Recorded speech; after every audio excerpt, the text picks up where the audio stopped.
AB form म्हणजे काय? तो उमेदवारांना का द्यावा लागतो? पहा. मंडळी, आपण निवडणुकीच्या काळात नेहमीच एबी फॉर्म विषय ऐकतो. पण मंडळी, एबी फॉर्म म्हणजे नेमके काय? चला पाहूयात.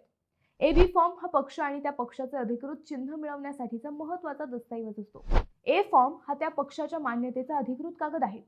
ए फॉर्मवर पक्षाने तिकीट वाटपासाठी अधिकृत केलेल्या व्यक्तीची स्वाक्षरी असते. बी फॉर्म हा अधिकृत उमेदवारांसंदर्भात दस्तऐवज आहे. बी फॉर्मवर पक्षाच्या अधिकृत उमेदवारासह पक्षाने सुचवलेल्या आणखी एका उमेदवाराचे नाव असते. काही कारणास्तव पहिल्या उमेदवाराचा अर्ज फेटाळला गेला तर दुसऱ्याला निवडणूक आयोग अधिकृत ठरवू शकते.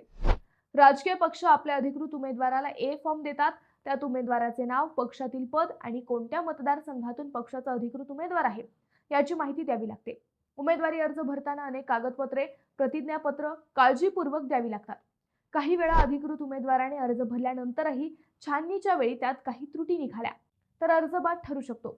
त्यामुळे पक्षाचा अधिकृत उमेदवार रिंगणातून बाहेर पडतो. अशा वेळी पक्षाचा कुणीतरी पर्यायी उमेदवार असावा यासाठी राजकीय पक्षांकडून बी फॉर्म दिला जातो.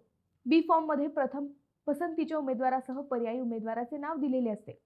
पडताळणी वेळी अधिकृत उमेदवाराचा अर्ज बाद ठरल्यास किंवा त्याने उमेदवारी मागे घेतल्यास पर्यायी उमेदवार संबंधित पक्षाचा अधिकृत उमेदवार म्हणून निवडणूक लढवू शकतो.